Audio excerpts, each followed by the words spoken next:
నన్ను నమ్ముకున్న నా వాళ్ళని నేను చావనివ్వను. కాళ్ళు చేతులు లేని ఈ బతుకు బతకాలని లేదు. నీ అవిటితనం పోతుందిలే. ఎలా పోతుంది? 2 చేతులు లేని దాన్ని ఈ జన్మలో నా చేతులతో నీకు పసుపు కుంకుమలతో అభిషేకం ఎలా చేయగలను? 2 చేతులు కాదు, నా 8 చేతులు నీకిస్తాను. లే, అభిషేకం చెయ్యి. లే.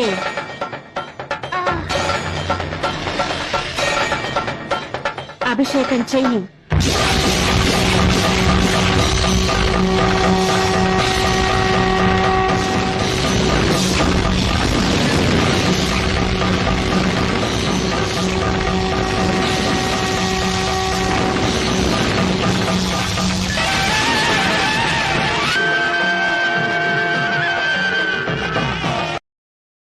Download ShareChat.